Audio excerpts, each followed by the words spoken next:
Bonjour et bienvenue sur Culture Passion, l'émission du pôle culturel de la radio web de l'UTL 65.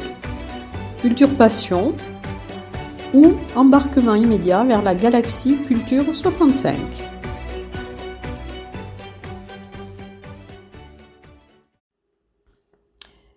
Je suis très heureuse aujourd'hui dans Culture Passion de recevoir Bruno Mensington, qui est vraiment une figure emblématique du monde de la musique classique et qui est un personnage incontournable, violoniste, devenu cinéaste, essayiste, réalisateur, producteur de documentaires. C'est vraiment quelqu'un qui a consacré sa vie aux grands interprètes et à la musique classique. C'est un passionné de musique. Alors cette interview est particulière parce qu'elle a été réalisée par téléphone et c'est vrai que la qualité audio n'est pas exceptionnelle. Ça a été très compliqué parce qu'il n'était pas sur place, bien sûr. Donc je vous demande d'excuser les petits soucis audio qu'il pourrait y avoir. Voilà, donc je vous laisse en compagnie de Bruno Mensington, donc, qui est un personnage incontournable. Alors, je suis heureuse aujourd'hui d'accueillir dans Culture Passion un invité exceptionnel qui est une référence incontournable dans le monde de la musique classique. Alors, c'est Bruno Mensington. Alors, vous avez vraiment plusieurs cordes à votre arc. C'est-à-dire que vous êtes violoniste, vous êtes essayiste, vous êtes cinéaste, vous êtes réalisateur de films documentaires sur la musique. Voilà. Moi, je dirais que c'est plutôt musicien. Voilà.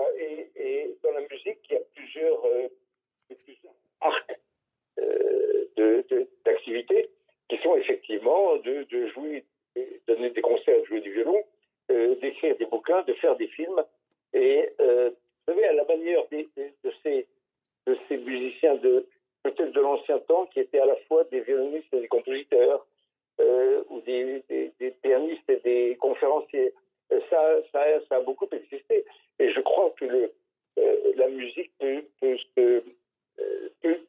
s'exprimer de manière très, très profonde par toute une série d'actes qui peuvent être très bien l'interprétation, les écrits, la composition, tout ça c'est possible. J'ai essayé de réunir tous ces différents aspects qui m'ont semblé très importants pour la communication de la musique, en tout cas. Oui, c'est très bien. Alors, avant de détailler un petit peu tout ce que vous avez fait, en regardant votre biographie, donc il y a une chose qui m'a un petit peu interpellée, puisque vous dites que vous êtes né un 5 décembre, alors je ne préciserai pas l'année, mais par contre, vous vous mettez mort le 27 janvier, mais je ne sais pas de quelle année. Alors non, ça je l'ignore complètement. Forcément, comment voulez-vous que je sache l'année où je vais mourir et le lieu de ma mort? Ça, c'est impossible à deviner, ça. Et pourquoi alors Donc, avez-vous mis le jour? C'est une évidence qui est liée au 5 décembre. Ça ne peut pas se faire autrement. Ce qui fait que tous les 26 janvier au soir, je me dis c'est pour demain. Et tous les 27 janvier, au moment où on passe à 28, ben, je me dis j'en ai encore pour un an, au moins.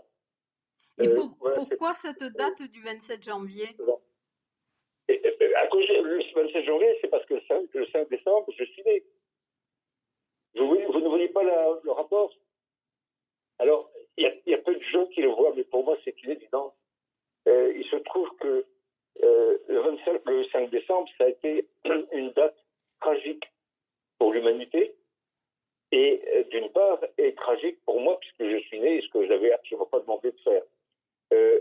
C'est le jour de la mort de Wolfgang Amadeus Mozart. Oui. C'est pas? Donc c'est la tragédie pour l'humanité. S'il avait pu vivre encore quelques semaines, quelques mois, quelques années, vous imaginez l'avalanche de chefs-d'œuvre qu'on aurait eu à notre disposition. C'est quelque chose de tellement triste d'imaginer ça, le 5 décembre. Or, je suis né le 5 décembre. Donc, fatalement, il faut que je meure le jour où Mozart est né. D'accord. C'est le 26 janvier. Donc, je comprends mieux maintenant pourquoi vous avez mis cette date. Voilà. Mais l'année, on verra. Et alors, bon, vous êtes intéressé à beaucoup de compositeurs, mais quand avez-vous et comment avez-vous débuté le violon? Le violon, je l'ai débuté, comment dire, strictement instrumentalement, relativement tard. Mais j'avais déjà dans mon bagage mental la connaissance et j'avais mémorisé la plupart des grandes œuvres pour violon déjà, sans avoir jamais joué de violon.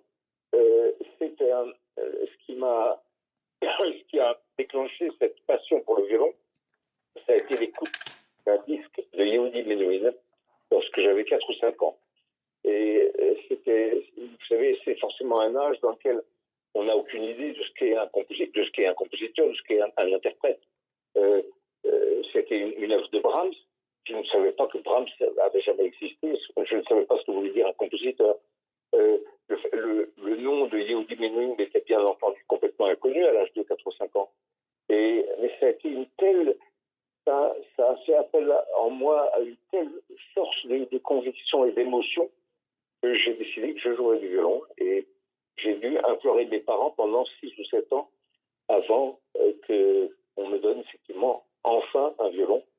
Mais un violon qui a été tellement évident pour moi que je connaissais effectivement, lorsque j'ai pour la première fois touché un violon, que je connaissais déjà le répertoire par cœur et a facilité bien entendu mon apprentissage grandement. J'ai assisté à des tas de concerts, j'allais écouter des violonistes, même ceux que je n'aimais pas.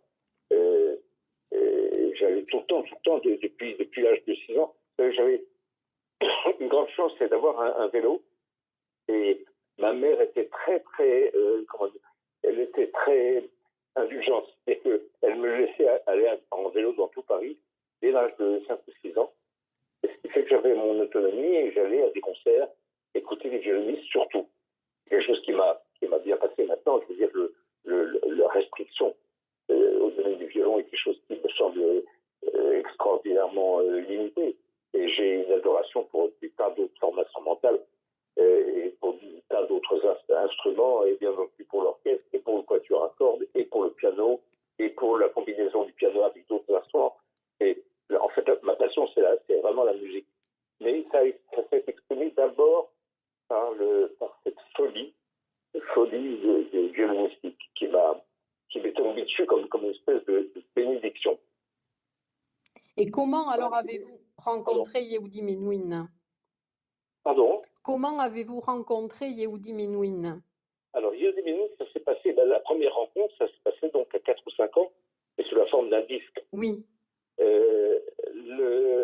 La première fois où je l'ai écouté en chair et en os, un concert en salle PL à Paris, c'était très exactement le 4 octobre 1957. Je m'en souviens encore comme d'une date essentielle de mon existence.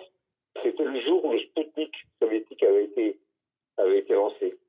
Et pour moi, le Sputnik soviétique n'avait aucune importance. Pour moi, l'étoile que j'avais enfin rejointe, c'était Yehudi Menuhin à la salle PL, jouant 2 concertos de Bach et un concerto de Mozart, accompagné par l'orchestre de chambre français. Et il avait joué en bis la chacotte de Bach. Voilà, ça c'est la première fois où je l'ai vu et entendu en chair et en os. Et il a fallu attendre encore 5 ans pour que je fasse vraiment sa connaissance lorsque j'ai été admis dans une masterclass, c'est-à-dire des cours de perfectionnement en Angleterre que Yehudi donnait à Dartington, dans le sud de l'Angleterre, pendant une dizaine de jours, et j'avais été admis dans sa classe. Et c'est à ce moment-là qu'est née cette incroyable amitié qui nous a liés jusqu'à sa mort, il y a maintenant 22 ans, et qui continue, cette amitié continue à être très, très présente dans mon cœur. Donc, j'avais déjà, vous voyez, j'avais quelque chose comme quoi j'avais 18 ans lorsque je l'ai rencontré pour la première fois, et j'ai passé ces 10 jours d'exaltation avec lui. C'est quelque chose d'absolument fantastique, parce qu'il ouvrait devant moi tout un univers qui était clos avant. C'était enfermé dans l'académisme du conservatoire, ce qui ne m'intéressait pas du tout. Et Yehudi m'a ouvert cette porte du paradis musical avec son imagination, sa générosité, cette manière fantastique qu'il avait non pas d'enseigner, mais d'essayer d'aller capter ce que vous aviez de plus profond en vous. C'est quelque chose de fantastique, vous savez, cette manière de faire qui fait que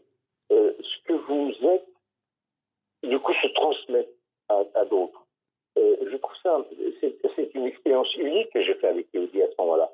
Je n'ai fait rien du tout, j'étais absolument personne. Et il m'a révélé à moi-même, et il a révélé probablement en même temps ce que je pourrais apporter à d'autres. Voilà, et j'ai rapidement après joué le double concerto de basse avec lui. Et puis nous avons fait pas mal de musique de chambre ensemble. J'ai donné pas mal de concerts avec lui aussi à son festival Hackstatt. Et puis surtout, on a fait cette énorme collection de films. J'en ai fait, je crois, une quinzaine de films avec lui, qui était dont l'apogée a été ce dernier film qui s'appelle Le violon du siècle, que j'ai réalisé que j'ai terminé plus exactement en 1995, mais que je préparais en fait depuis 30 ans. Et donc c'est le dernier film qu'on a pu réaliser ensemble. Il est mort 4 ans plus tard. Et je crois que c'est une rétrospective extraordinairement émouvante de la vie d'un des grands hommes du XXe siècle. Simplement, un des grands hommes du XXe siècle, en ce sens que c'est sans doute le plus universel des musiciens, le plus universel. Celui qui a touché le plus de gens de tous les milieux et de tous les pays. Et je crois que dans sa carrière immense, il n'y a que un ou deux pays qu'il n'ait pas visité. C'était l'Albanie. Et puis, il devait y avoir un autre petit pays, peut-être qu'il n'a pas visité. Mais tous les autres, il s'est rendu en Amérique du Sud, en Chine, partout. Il a été partout, et pas seulement dans les grandes capitales, mais dans les villages, dans les petites villes où il avait. C'était quelqu'un qui a été adoré par le public et qui avait un degré de notoriété qui, je crois, était probablement unique. Il y a encore 20 ans avant sa mort, je crois que tout le monde connaissait le nom d'Yehudi Menuhin. Tout le monde, je veux dire par là que il n'y avait pas besoin d'être un des mélomanes de Paris ou de Londres ou de New York, mais n'importe qui connaissait. Il était tellement célèbre que il a été approché par la totalité de la population. C'est quelque chose d'un phénomène tout à fait spécial. Il avait, vous savez, en lui, il y avait d'abord ce génie prodigieux du violoniste. D'abord, c'est un incroyable violoniste qui a abordé la perfection absolue dans son art et la virtuosité la plus étincelante. En tout cas, dans ses jeunes années, vous savez il a commencé à être connu. Enfin, il était une célébrité mondiale à l'âge de 11 ans. Quand il a fait ses débuts à Paris, à l'âge de 11 ans, mais il avait déjà fait ses débuts à Carnegie Hall, il avait déjà fait ses débuts à San Francisco, un peu partout. Mais le concert de Paris de février 1927 a été le déclencheur de cette unanimité de sa notoriété. Puis après, il y a eu le concert à Carnegie Hall au mois de novembre ou décembre de la même année, où il a joué le concert de Beethoven, et avec Fritz Busch, le grand chef d'orchestre Fritz Busch qui le dirigeait. Et puis, 2 ans plus tard, à Berlin, lorsqu'il a donné en une seule soirée 3 concertos, les trois des plus célèbres concertos et les plus difficiles au point de vue de l'interprétation, qui étaient les concertos de Bach, de Beethoven et de Brahms, et sous la direction de Bruno Walter, un des plus grands chefs d'orchestre de l'époque, avec l'Orchestre Philharmonique de Berlin. 1929, au mois de février, il n'avait pas encore 13 ans. Oui. Voilà, c'est très très vite résumé l'impact qu'il a eu sur la scène mondiale. Et vous savez qu'à ce concert de Berlin, il y avait bien entendu tous les violonistes présents, mais il y avait aussi Albert Einstein,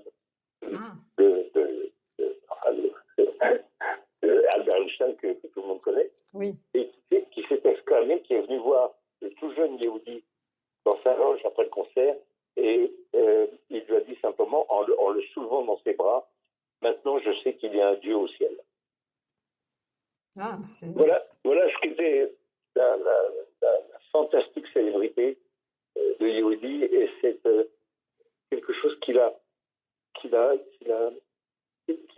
rayonné partout, du fait peut-être aussi de sa modestie, de son extraordinaire humilité, de sa délicieuse nature, aussi la beauté du visage, n'est-ce pas? C'est quelqu'un qui a une extraordinaire beauté. Et l'avoir dans l'œil de sa caméra, c'est un plaisir absolument fantastique. Parce que c'est pas seulement la beauté du visage, c'est aussi la beauté des gestes, c'est l'harmonie de ces gestes et de tout ce qui était en lui au point de vue mental et au point de vue physique. Voilà, c'est quelque chose qui continue de m'émouvoir au plus haut point. Oui, et donc le film que nous allons voir à Lourdes, dans le cadre de l'offrande musicale, donc c'est celui qui a été primé, hein, c'est le violon du siècle, Yehudi Menuhin. Oui, Donc oui. nous allons avoir la chance de pouvoir le voir donc le 4 juillet à Lourdes. Et alors j'aimerais que vous me parliez aussi de Glenn Gould. Alors Glenn Gould, c'est un autre. Alors attendez, juste encore un petit mot sur le violon du siècle avec Oui, oui, donc qui est une rétrospective de la vie, de la carrière de Yehudi Menuhin. oui, C'est un film qu'on a choisi ensemble avec David Frey. d'accord. David m'a invité et m'a dit qu'est-ce que tu souhaiterais comme film. Et je me suis dit que pour le public de là-bas, probablement c'est le musicien le plus universellement adoré. Est-ce que c'est peut-être, ça serait le film le plus accessible, du fait qu'il y a une émotion prodigieuse qui se dégage de ce film, que j'ai tourné, Yehudi étant relativement âgé, il avait 80 ans quand on l'a tourné, et il le fait avec une délicatesse et une gentillesse et une ouverture d'esprit. C'est une espèce de confession extraordinaire de ce qu'il a été et dans lequel j'ai introduit des tas de documents musicaux que j'ai cherchés, qui sont le résultat de 30 ans de recherche, Oui. et ainsi que beaucoup de choses que j'ai filmées, de musique que j'ai filmées avec lui. Voilà. Alors, en ce qui concerne Gould, alors c'est un personnage bien entendu tout à fait différent, qui est quelqu'un de beaucoup plus secret, puisque vous savez qu'il a cessé de jouer en public à l'âge de 30 ans et qu'il a décidé de répondre à peut-être une vocation plus essentielle, qui était de communiquer la musique à travers l'enregistrement, le disque et le film. Donc c'est quelqu'un qui était fait pour le film, sur lequel il n'était pas un héros que je filmais, il était quelqu'un qui faisait partie du scénario, un scénario qu'on élaborait ensemble. Alors, il était très secret, il vivait dans la plus totale solitude, et je ne sais pas ce qui a pu se passer entre nous lorsque je lui ai écrit, étant encore un gamin,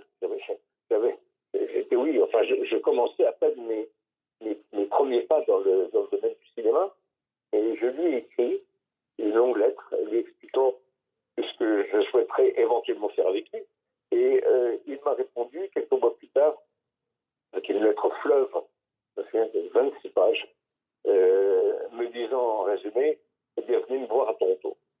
Donc, lui qui n'ouvrait sa porte à personne, il a ouvert avec la plus grande générosité à moi, ce qui fait qu'on a pu travailler pendant 10 ans ensemble, jusqu'à sa mort prématurée à l'âge de 50 ans, alors qu'il avait décidé de ne plus jamais jouer de piano à 50 ans. En fait, il est mort le jour de ça. Il a eu cette attaque cérébrale le jour de ses 50 ans, le 25 décembre 1982. Ça a été épouvantable, mais en même temps, Gould a une telle présence, et une présence tellement peu physique. C'est quelqu'un qui était presque un pur esprit. Quelqu'un qui ne se nourrissait pas, il ne buvait pas, enfin, il buvait du thé ou des jus d'orange, mais pas une goutte d'alcool et jamais, qui n'avait donc aucun contact avec presque ce soit sauf dans les moments professionnels où il était bien obligé d'être en contact avec un ingénieur du son, avec son directeur artistique, avec le film. Quand on avait une équipe de film entière, il a toujours été absolument adorable, mais il se retirait à peine des séquences tournées, il se retirait et je le retrouvais à son hôtel quelques instants plus tard parce qu'il ne pouvait pas supporter le contact avec le risque d'un contact physique avec qui que ce soit. C'est quelqu'un qui ne supportait pas d'être touché. Une poignée de main avec Gould, ça consistait à échanger un tout petit bout de contact avec le bout du doigt. C'est le bout du doigt, le bout de son doigt et le bout de mon doigt ou du doigt d'autres personnes, et instantanément la main était retirée. Voilà, c'était quelqu'un qui semblait socialement tout à fait bizarre, et qui en fait était probablement le plus sage de tous les musiciens que j'ai connus. Le plus génial aussi, probablement, au point de vue de l'intellect. Il avait une intelligence absolument prodigieuse, et son génie apparaissait dans chaque moment de son existence. Ce n'était pas simplement un génie lorsqu'il jouait, c'était un génie permanent, dont les idées étaient émises avec un feu d'artifice permanent. On n'était jamais tranquille avec lui, si on pouvait, c'est tout, c'est quelqu'un qui avait une extraordinaire capacité de révéler son amitié par le silence. Ouais. On pouvait rester assis l'un en face de l'autre sans parler pendant 1 heure, à écouter de la musique, à échanger des regards, à travailler des textes qu'on a écrits ensemble dans le silence. À d'autres moments, au contraire, c'était un feu d'artifice de paroles, et qui était réciproque, c'est-à-dire qu'on avait le droit avec lui de s'exprimer. Ces conversions téléphoniques que j'avais pendant 10 ans, presque pas tous les jours, mais enfin, au moment quand on avait des tournages prévus, on s'appelait vraiment tous les jours, et on passait 2, 3, 4 heures au téléphone. Il a dû avoir des notes de téléphone absolument incroyables, parce que c'était transatlantique de ces appels téléphoniques. Et en général, il appelait vers 2 heures du matin, et ça se terminait vers 6 ou 7 heures. Et c'était quelque chose de magnifique. J'ai, comme un imbécile, j'avais pourtant un répondeur téléphonique, j'aurais pu enregistrer nos conversations. Et puis je ne sais pas pourquoi j'ai eu une espèce de réflexe de plus de ne pas le faire, alors que ça aurait été formidable d'avoir ça, parce que c'était des conversations éblouissantes. Et c'est idiot de ma part. J'ai eu quelques messages qu'il m'a laissés au téléphone, mais ces longues conversations, je te l'ai dit, étant donné que les téléphones à l'époque c'était sur bande magnétique, vous savez, les messages téléphoniques. Je crois qu'il aurait fallu que je change une bande magnétique assez souvent, parce que les conversations ne pouvaient pas jamais être de moins de 2 ou 3 heures, jamais. Et les bandes magnétiques duraient au maximum 1 heure, donc il aurait fallu que je change en plein milieu. Et ça l'aurait alerté, je pense qu'il n'aurait pas tellement goûté le fait qu'on enregistre comme ça. Mais enfin voilà, c'est certainement un des pianistes les plus considérables de tous les temps, et qui avait comme spécificité d'être incomparable. Je veux dire, au sens où on ne peut pas le comparer à qui que ce soit d'autre. Vous savez, parfois, en particulier chez les musiciens, on adore mettre un disque de Rudolf Serkin, un autre disque de Sven Richter, un troisième de Weissenberg, un quatrième de Clara Askill, jouant à la même œuvre et comparer. Et on peut les comparer. Il y a un certain nombre de choses qu'ils ont en commun. Gould n'est pas comparable. Gould est unique dans sa manière de faire, bien entendu dans Jean-Sébastien Bach, qui était, c'est pour cela qu'il est le plus célèbre, mais aussi bien dans Beethoven, dans Sibelius ou dans Schoenberg ou dans Mozart, dans Brahms, en particulier dans Brahms. À chaque fois, il y a une patte de Gould, une signature immédiatement reconnaissable. Et puis là, il a écrit énormément de choses qui fait que j'ai pu publier, après sa mort, j'ai réuni la totalité des écrits, et j'ai publié 5 livres sur lui, et le dernier en date qui remonte à l'année dernière, c'est un bouquin de 1000 pages où j'ai réuni la totalité. Allô? Oui, oui. On m'appelle BSB, ne vous inquiétez pas. Et voilà, donc j'ai réuni ces 1000 pages dans cette périlleuse collection qui s'appelle collection bouquins. Et chez La France, c'est formidable parce que c'est une manière de sortir un très très grand musicien du ghetto musical, d'une certaine manière. Vous savez qu'on malheureusement, c'est ça qui est tellement difficile pour moi de comprendre. Pourquoi est-ce qu'on relègue les musiciens, ou pratiquement tous les musiciens, dans une sorte de ghetto, comme s'ils n'avaient pas une personnalité qui dépassait de loin la musique. Les interprètes auxquels je me suis intéressé, Menuhin, Glenn Gould, Richter et David Frey, sont des personnes qui ont une telle force d'expérience et d'humanité. Ils sont aussi intéressants en tant que personne que comme musiciens.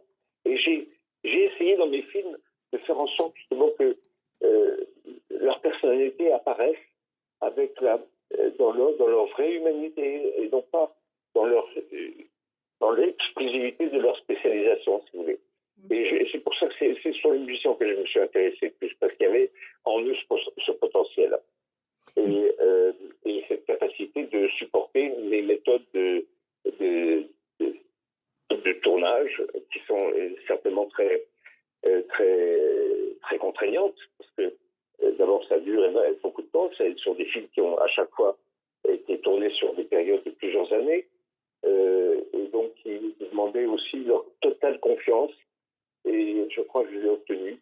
Et Dieu merci pour laisser un peu cet héritage à la postérité, j'espère, puisque en fait, moi, ce qui m'intéresse dans tout ça, si vous voulez, c'est que ces films ou ces bouquins aient une existence bien au-delà de moi. Ça ne m'intéresse pas que ce soit limité à ma petite existence qui... Oui, ça sera une mémoire, ça sera une mémoire. Chez n'importe qui, chez l'existence d'une fourmi. Et donc, le fait de dépasser cette existence me semble essentiel de ce que j'ai essayé de faire. Et j'espère que ça plus ou moins, que ça aboutit d'une certaine manière. Voilà, donc alors vous, si vous voulez, c'est un peu difficile d'en parler comme ça rapidement, parce que je pourrais m'étendre sur lui pendant des heures et des heures.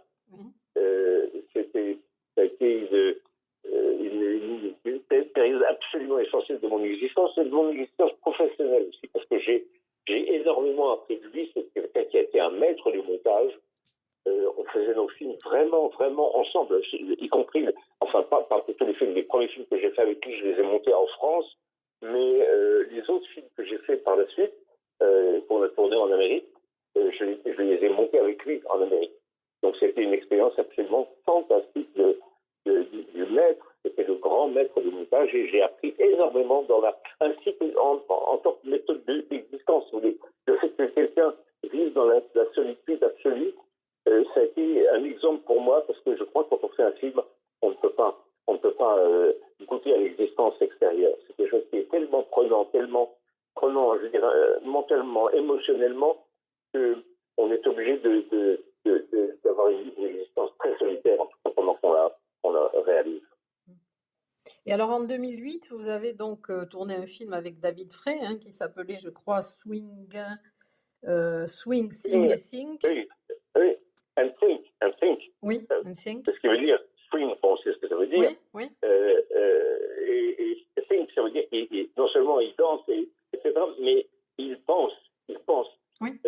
J'ai horreur de donner des titres anglais à mes films. J'ai une passion pour la défense de la diversité linguistique de l'Europe. Mais là, il me semble que ça allait très très bien avec David. Parce que pour moi, la révélation de David, vous savez comment on s'est connus? Non. C'était extraordinaire. On s'est connus au Canada, figurez-vous. Il y avait une rétrospective de mes films à la Cinémathèque de Montréal, et au cours de laquelle a été montrée la première de du dernier film que j'ai fait avec Gould, qui s'appelle Glenn Gould au-delà du temps, donc que j'ai réalisé bien après sa mort. Et sur une période ça a duré 7 ans, le tournage de ce film. Et il se trouve que cette première, à cette première, il y a eu des tas de questions qui m'ont été posées en scène d'abord, et puis après, comme du fait que c'est de la multitude des questions, je n'avais pas réussi à répondre à tout le monde. Et à un moment, il y a un jeune homme qui s'est levé, qui a posé une question extraordinairement intelligente, fantastique. Et malheureusement, les directeurs de la salle ont dit il faut évacuer la salle, maintenant vous êtes obligé de partir. Donc, j'ai même pas pu répondre à ce jeune homme que j'ai trouvé après en coulisses et qui m'a dit qu'il s'appelait David Frey. Et je connaissais à peine son nom. En fait, je connaissais son nom, je vais vous dire pourquoi. C'est parce que dans le Grand Journal de Montréal, il y avait eu une page la veille, dans le secteur de la culture, donc de ce journal, Et il y avait une page réservée à la musique et une demi-page qui était réservée, qui était consacrée à moi et une demi-page qui était concernée à David Frey, au concert qu'il avait donné la veille. Et ce qui fait que j'avais entendu parler de son nom pour la première fois à ce moment-là. Et on a eu une petite conversation avec David, après en coulisses, lorsque les organisateurs de cette soirée m'ont entraîné de force à dîner. Mais on a eu le temps avec David juste d'échanger nos téléphones. Et il m'avait tellement intrigué que je me suis procuré un de ses disques à peine rentré en France. Et j'ai été tellement subjugué par ce disque que je lui ai fait un petit mot et qui m'a répondu. Et là, on a commencé à se voir à ce moment-là. Et parce que c'est effectivement un des très, très grands talents que je connais dans le domaine du piano et de la musique en général, parce que justement, ça fait partie aussi de ces caractéristiques des musiciens que j'aime, des instrumentistes que j'aime, plus que tous, plus que tous les autres, c'est ceux qui dépassent de loin leur instrument. Et je pense que David fait partie de ces pianistes qui vont bien au-delà de la spécialité qu'est le piano. C'est un très grand pianiste, mais c'est un vrai penseur de la musique.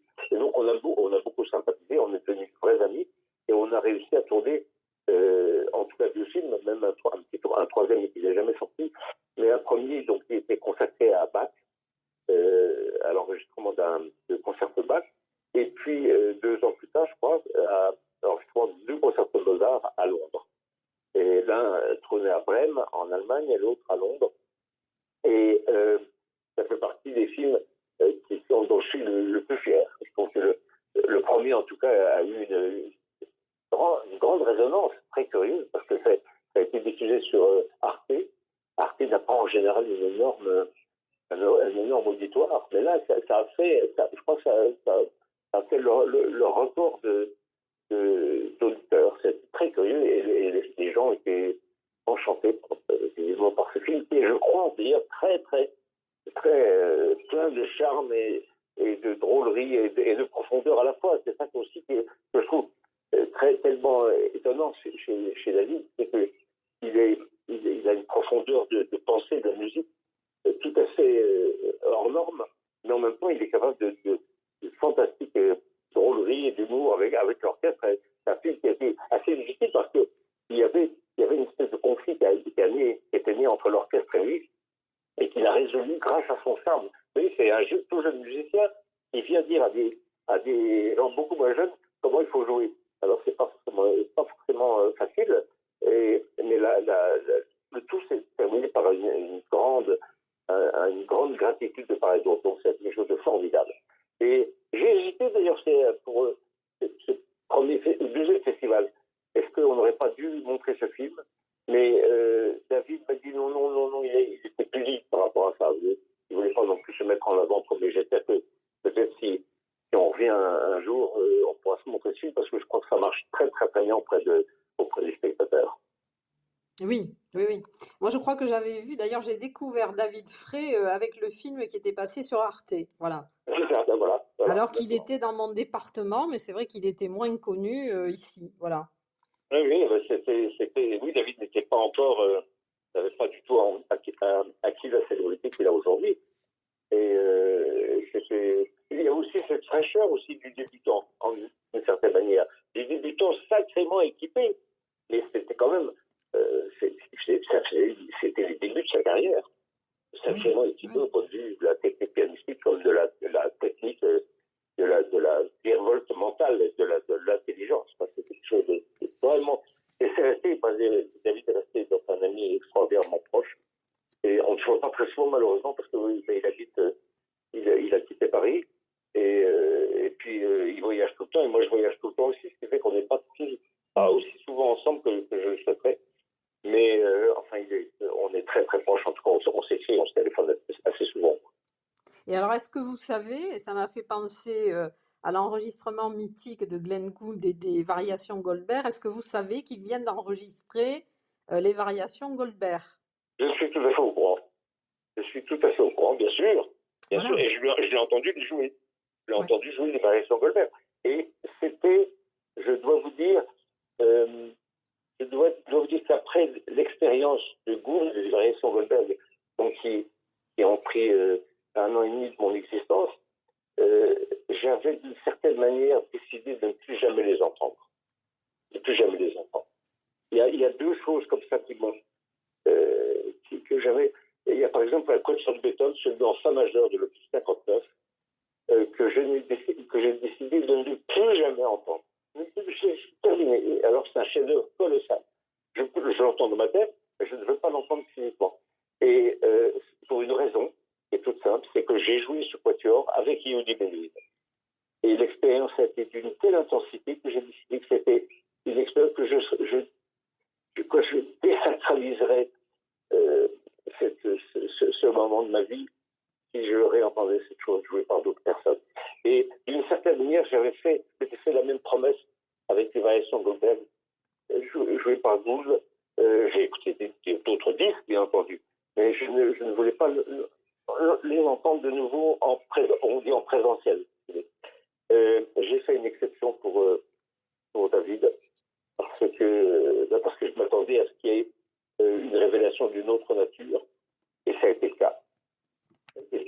Oui. Alors, on m'avait demandé aussi, c'est une question que je l'ai fait, mais ça, il n'est pas question. Je ne peux pas refaire un film sur Vincent Goldberg. Ça serait absolument hors de question avec qui que ce soit. Ça aurait pu faire Pascal Richter ou David Frey. Je n'aurais pas pu l'y prêter.